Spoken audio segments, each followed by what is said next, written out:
response has been in the same domain with the same intensity as Pakistan. It has been reliably learnt that an air defense system at Lahore has been neutralized. Pakistan ने नियंत्रण रेखा पर अकारण गोलीबारी की तीव्रता बढ़ा दी है, जिसमें कुपवाड़ा, बारामूला, उरी, पुंछ, मेंढर और राजौरी क्षेत्रों में मोर्टार और भारी तोपखाने का इस्तेमाल किया जा रहा है.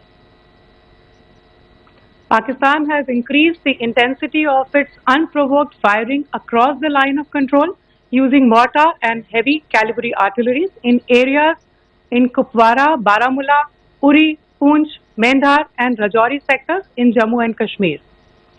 16 innocent lives have been lost, including 3 women and 5 children, due to the Pakistani firing. Here too, India was compelled to respond to bring mortar and artillery fire from Pakistan to a halt. Indian Armed Forces reiterate their commitment to non-escalation, provided it is respected by the Pakistan military. Jai Hind.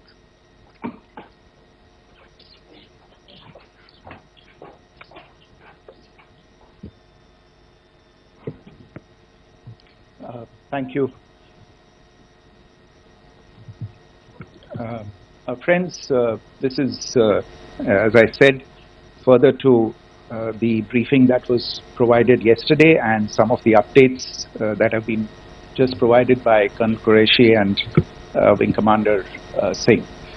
I thought that we would just put some of the aspects related to the events that started on 22nd April with the barbaric terror attack in Pahalgam into further context, because there is a certain amount of commentary that has happened with regard to the events since then, and more than the commentary, there has been a lot of disinformation that has been directed at us from across the border. So a few things that I would like you to keep in mind. First of all, there is mention on all sides of escalation. I think the first point that you have to keep in mind is the attack of 22nd April in Pahalgam is the original escalation. ये जो सिलसिला है जो हम देख रहे हैं आज की घटनाओं को लेके, ये 22 अप्रैल के पहलगाम के हमले से शुरू हुआ है. एस्केलेशन वहां पे हुआ है और उस एस्केलेशन का जवाब भारतीय सेना ने, भारतीय फौज ने कल अपने एक्शन से दिया है. Secondly, I want to invite your attention to the involvement of the group calling itself the Resistance Front in these attacks. I pointed this out yesterday that this is a group that is a known front for the well-known Pakistan-based terrorist organization Lashkar-e-Taiba. The group has been reported earlier. I mentioned to you about the Indian authorities providing information to the UN 1267 Sanctions Monitoring Committee.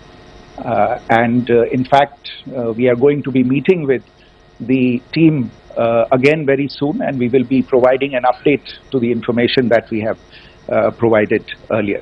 But what is interesting, दिलचस्प बात यह है कि संयुक्त राष्ट्र की सुरक्षा समिति में जब पहलगाम के हमले को लेके एक प्रेस वक्तव्य जारी करने की बात चल रही थी, तो आप सोचिए किस देश ने टीआरएफ का, द रेजिस्टेंस फ्रंट का उसमें मेंशन किया जाना, उसको अपोज किया. पाकिस्तान ने.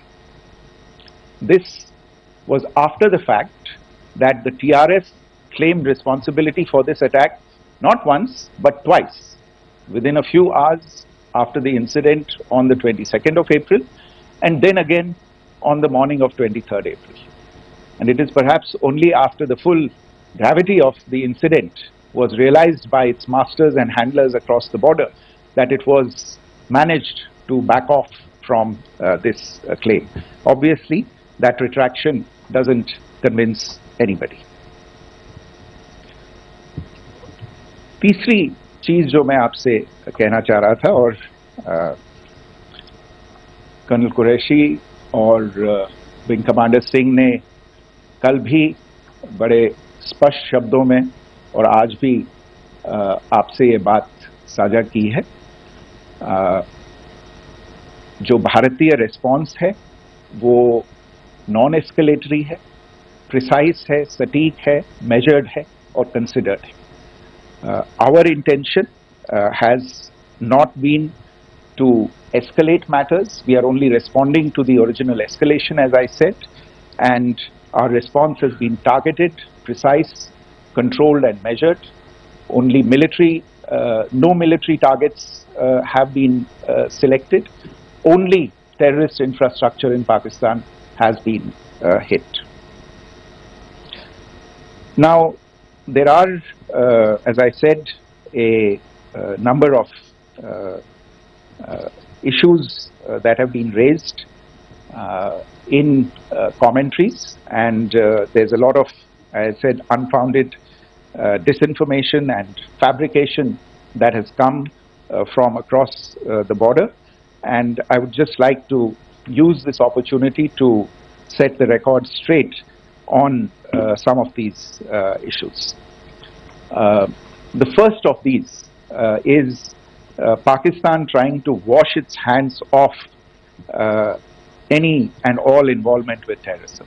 I think the Pakistani information minister said there are no terrorists in Pakistan, and I think he was challenged on that in the television program that he was appearing on. But even if I partially repeat myself from yesterday, I think Pakistan's reputation as the epicenter of global terrorism is rooted in a number of instances where concrete evidence is available, not just to India, but to governments and authorities and agencies around the world. There are several terrorist attacks around the world where Pakistani fingerprints have been found. I don't need to belabor the point with regard to this audience about where Osama bin Laden was found and who called him a martyr. Pakistan has also for decades pursued cross-border terrorism into India with impunity, and as I said yesterday also, in order to deliberately mislead the international community, they claimed that the terrorist Sajid Mir was dead. They came under pressure, and Sajid Mir was then brought back to life, arrested, and is now apparently in Pakistani custody. Pakistan is also home to a very large number of UN proscribed as well as UN proscribed terrorists, as well as terrorists proscribed by a number of other governments in the world, including, of course, the Lashkar-e-Taiba and the Jaish-e-Mohammed, as well as their leaders, Masood Azhar and Hafiz Mohammed Saeed.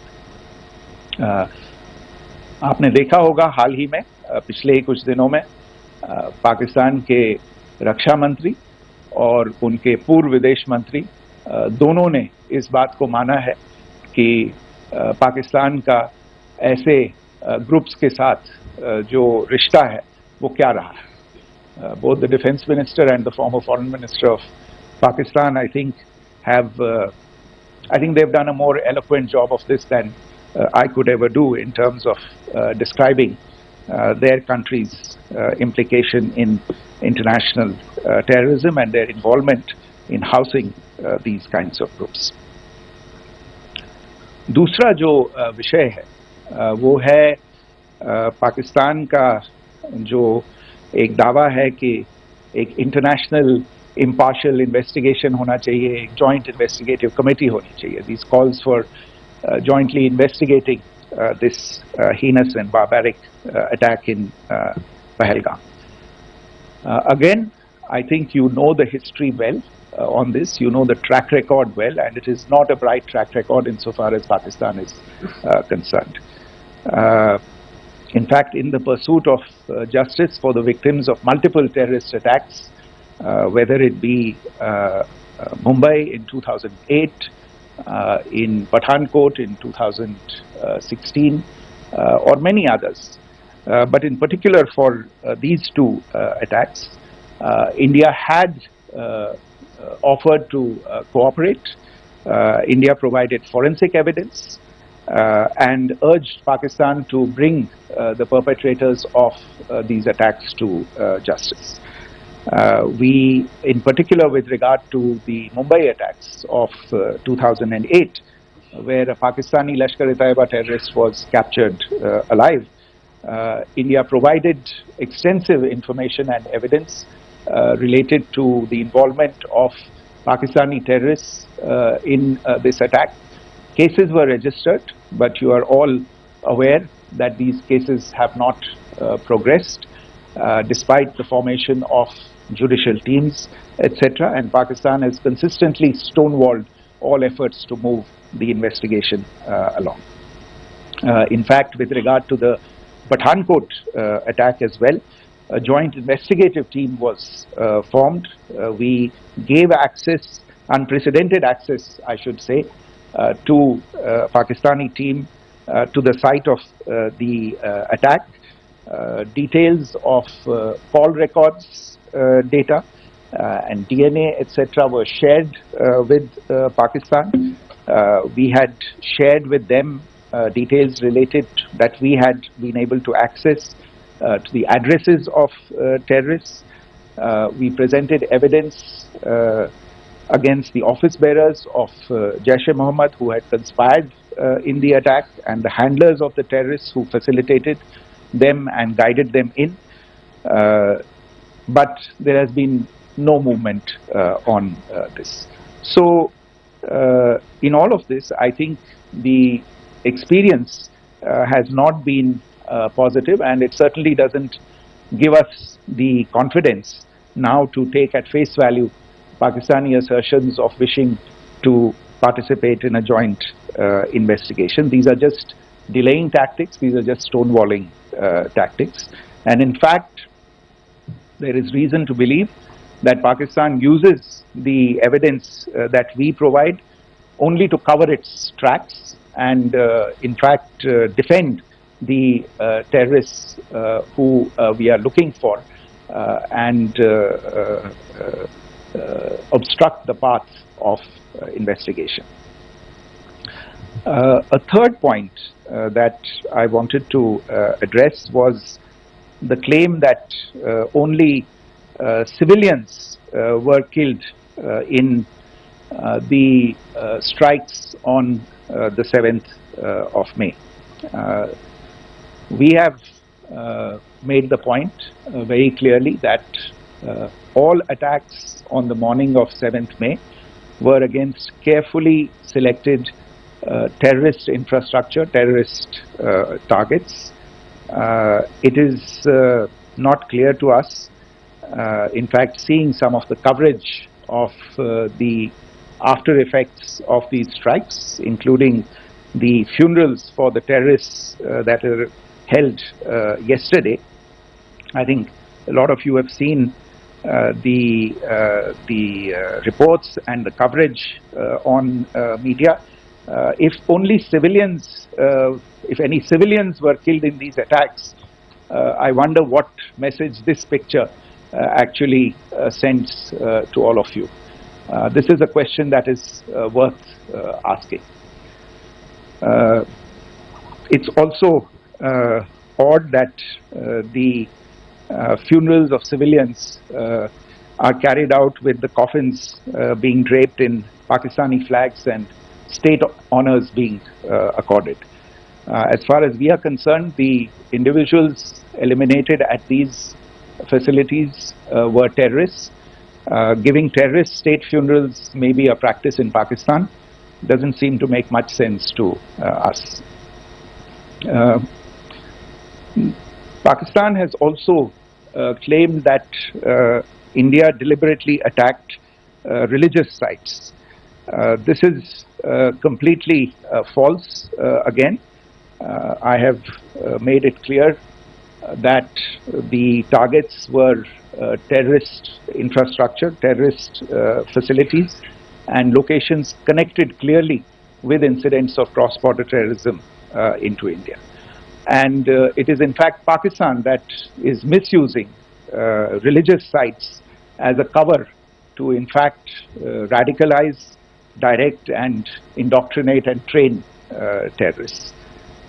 In fact, contrary to what Pakistan is claiming, yesterday Pakistan launched a targeted attack on the Sikh community in the state of Jammu and Kashmir, hitting Gurdwara in Poonch and the homes of Sikh community members, which came under attack. And we know that at least 3 individuals were killed in that particular attack. Pakistan is also making attempts to, in fact, just to add to this point, the retaliatory action that Pakistan has taken, in fact, is impacting civilians. I showed you the picture of the Gurdwara and the Sikh community members who were killed in this. There are other civilians also who've been killed and injured in these attacks. In fact, since yesterday morning, a total of 16 civilians have been killed and 59 others have been injured in the attacks by Pakistan.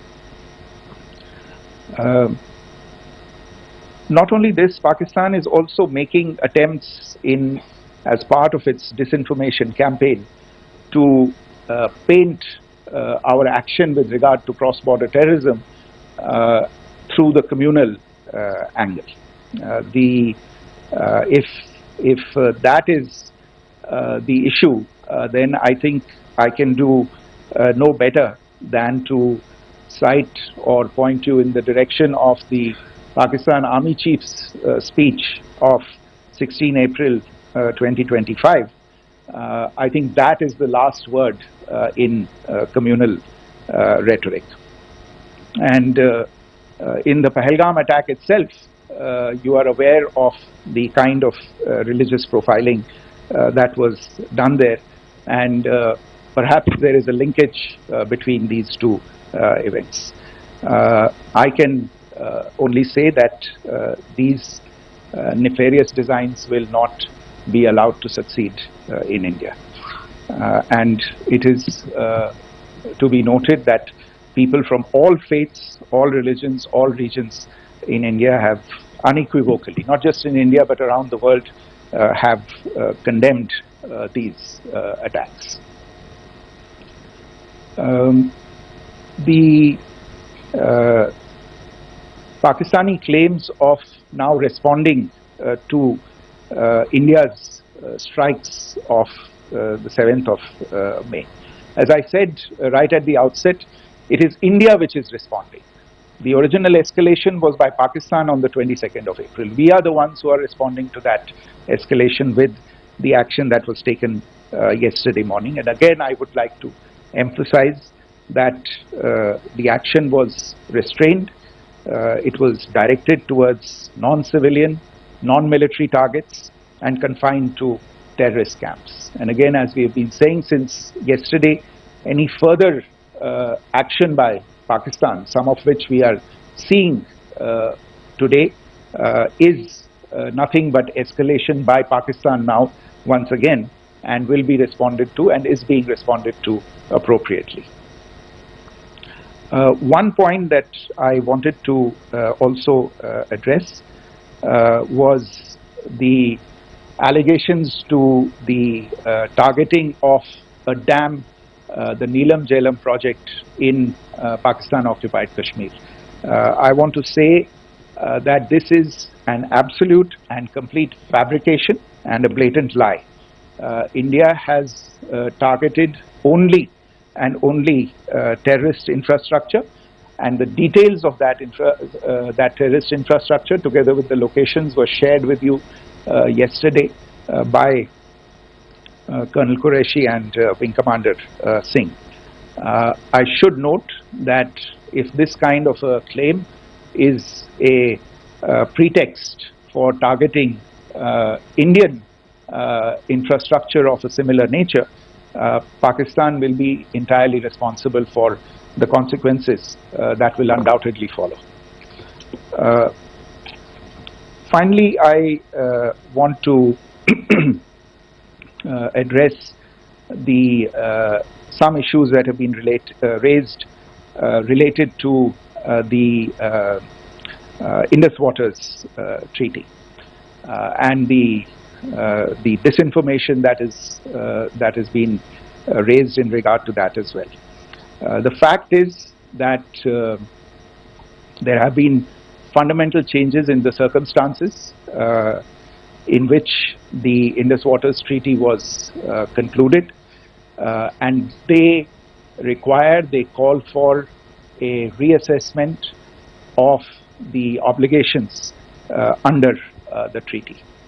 Over the last year and a half to 2 years, India has been in communication with the government of Pakistan. We've sent several notices to them requesting for negotiations to discuss modification of the treaty. India has for 6+ decades now honored the treaty, even during periods when Pakistan imposed multiple wars on us, and even when relations were adversarial. Pakistan is the one that has been acting in violation of the treaty, deliberately creating legal roadblocks in India exercising its legitimate rights on the western rivers. Any projects that India sought to build on the eastern rivers, and even on the western rivers, which we are allowed to by the treaty, were always challenged by Pakistan, thereby hampering our rights to utilize our legitimate waters under the treaty. In fact, if you see, the preamble of the treaty itself states that the treaty was concluded in a spirit of goodwill and friendship. Mark those words, concluded in a spirit of goodwill and friendship. ये भारत का धैर्य और भारत की सहनशीलता है जो 65 साल से हम इतनी प्रोवोकेशन के बावजूद इस ट्रीटी को निभा रहे हैं. However, as has been made clear earlier as well, Pakistan has not responded to our requests to enter into negotiations for a reassessment of the obligations under the treaty. A number of conditions have changed. This is a treaty that was based on the engineering techniques of the 50s and the 60s. We are living through the first quarter of the 21st century. Technological changes and technological advancements have to be taken into account. There are demographic changes. There are climate changes that have taken place. There is the imperative of clean energy. And of course, the terrorism that Pakistan has wreaked in the state of Jammu and Kashmir itself has hampered India's ability to exercise its rights under the treaty. Pakistan's persistent refusal to respond to our requests to enter into government-to-government negotiations on the modification of the treaty is, in a sense, itself a violation of the treaty, and therefore India has taken the step of putting the treaty in abeyance until Pakistan abjures irrevocably its support for cross-border terrorism. Maybe I'll stop there. I mentioned earlier yesterday as well that this is an evolving situation. I would therefore ask all of you to be considerate and restrained. It will not be possible for us or my colleagues from the armed forces to share operational details at this point in time. Beyond that, if you have any questions, may I have time for only a few, and I'll try to answer those questions. Okay, I give the floor to Rishabh.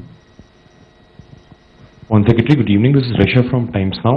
I just wanted to understand, as per the press release that has been released earlier today, it says that we have successfully hit at the air defense of Lahore.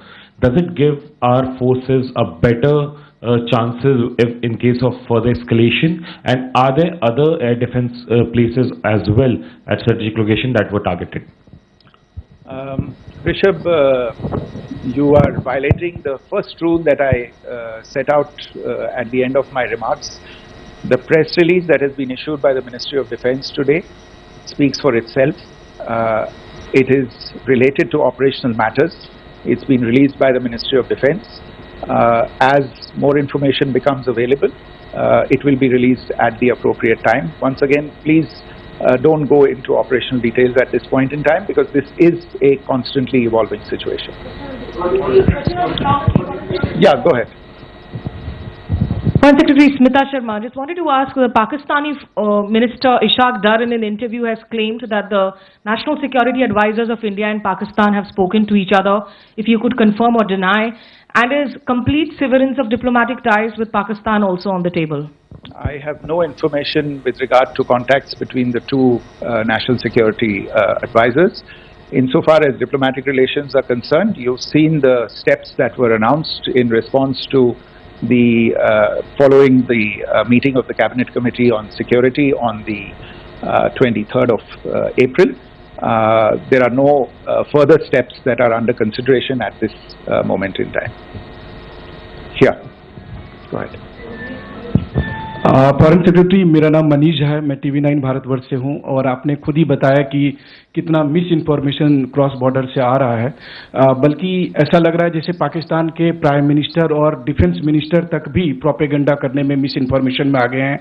वो कई बार तो ये तक दावा करते हैं कि हम 3 राफेल हमने गिरा दिया, इतने हमने मिग गिरा दिए, और जब उनसे पूछा जाता है तो वो कहते हैं कि सोशल मीडिया में हमने ये सब चीज़ें देखी थी।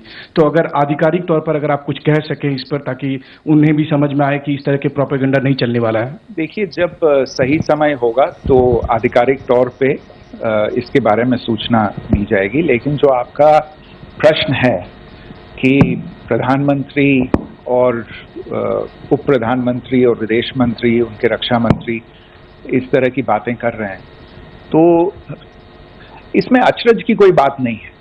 आखिरकार ये एक देश है जिसने अपना इसका जन्म लेते ही झूठ शुरू हो गया था। 1947 में जब पाकिस्तानी फौज ने जम्मू कश्मीर पे दावा बोला, तो उन्होंने किसी ऐसे वैसे व्यक्ति से नहीं, संयुक्त राष्ट्र से झूठ बोला कि हमारा कोई लेना देना नहीं है इससे। ये लोग जो गए हैं वो तो कबायली हैं। वो तो जब हमारी फौज वहाँ पे पहुंची और UN के लोग, संयुक्त राष्ट्र के लोग खुद वहाँ पे पहुंचे, उन्होंने देखा कि वहाँ तो पाकिस्तानी फौज घुसपैठ करके आ गई है, उसके बाद पाकिस्तान को मुंह की देखनी पड़ी और उनको मानना पड़ा कि हाँ, उनकी फौज वहाँ पे कुछ समय से पड़ी हुई है। तो ये जो यात्रा है एक तरह से 75 साल पहले शुरू हो चुकी है। तो I am not surprised that this kind of disinformation is being indulged in. Yeah, Siddhant. Sir, Siddhant from Beyond. Sir, we have seen a lot of negative comments coming from the Pakistani military of escalation. If tomorrow there is an escalation, there are strikes, we know one attempt has been thwarted, what will be the Indian response to those attempts of creating more escalation? Because it is looking like it's going towards more escalation. And my second question is, are any other world powers, essentially the P5 countries, the West Asian countries, reaching out to de-escalate the current situation? Look, on escalation, we've already made our stance clear. I mean, there are two basic points. First of all, it is Pakistan that escalated on the 22nd of April. We are only responding to that escalation. And then what we have said yesterday and what my colleagues have said today, that now if there is an attempt at further escalation by Pakistan, it will be responded to in an appropriate domain. Therefore, the choice is entirely that of Pakistan to make. As to your second question, I don't think I can do better than to point you in the direction of the statements that are being made from practically every chancellery in the world and the sentiment that they are carrying. That sentiment essentially and for the major portion is support for the government of India in the context of the condemnation of the terrorist attack in Pahalgam on the 22nd of April. There is wide recognition of the government of India's right to respond to these attacks in self-defense, and of course a desire to ensure that there is not further escalation. I think these statements speak for themselves. Yeah. Right. Sir, this is Mausami from India Today. Now, in the all-party meeting, we have learned that the defense minister has said that, you know, in the operations in Sindoor, almost 100 terrorists were killed. Would we have any details about what is the number like, and also about if there were any big faces, masterminds, terrorist masterminds who were in fact killed? There is also a report that Masood Azhar's family's 10 members have been killed, and Rauf Asghar, who was actually the mastermind of Pulwama, he's also been badly, severely injured.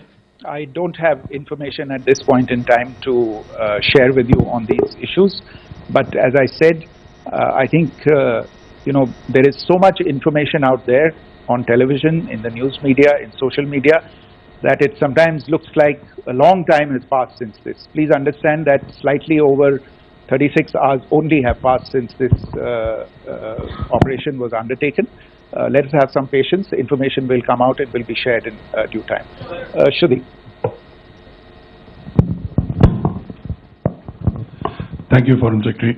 Shruti Ranjan from Bloomberg. Sir, could you give us any understanding whether India has moved the IMF or the World Bank to kind of, you know, sensitize them about the the bailout that Pakistan has, and, you know, the kind of stuff that the Pakistan government is doing? Look, we have an executive director at the IMF. Tomorrow there is a meeting of the board of the IMF, and I'm sure that our executive director will put forward India's position. The decisions of the board are a different matter. You know the process through which they are made. But I think the case with regard to Pakistan should be self-evident to those people who generously open their pockets to bail out this country. And since you are from Bloomberg, I think you would have the data on how many IMF bailout programs have been, very good, thank you, have been sanctioned in the space of the last 3 decades. And I think you would also have an idea of how many of those programs have actually reached successful conclusion. Probably not many. So I think this is a decision that board members have to take by looking deep within themselves and looking at the facts. So we can, one last question, sir. Yeah. One last question. Foreign Secretary, I'm Siddhant from CNN News 18. I would like to know, since it's an opportunity to speak to you, I would like to know the response coming from United States since last 3 weeks.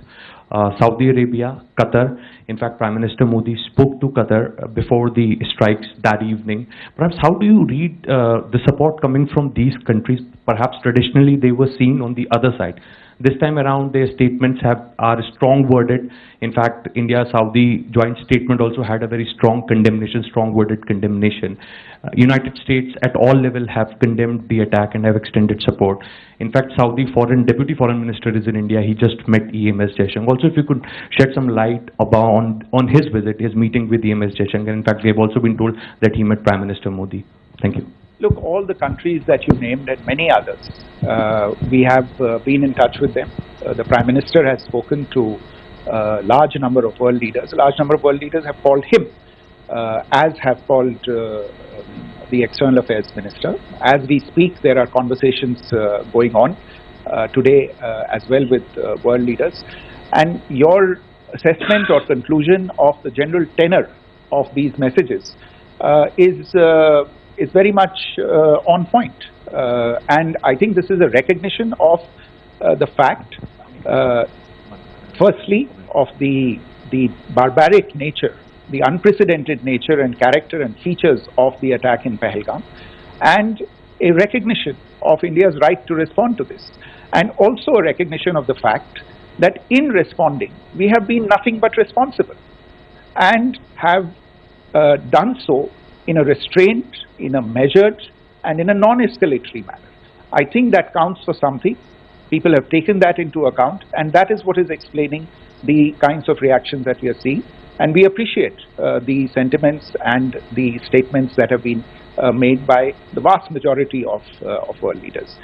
Yes, the Saudi Minister of State for Foreign Affairs is in Delhi. He had a meeting with the External Affairs Minister earlier today. I don't have further details at this moment, but if there are details, the Ministry will share them at some point with you. Thank you. I think that's all we have time for today. We'll join you again soon. Thank you all. Thank you.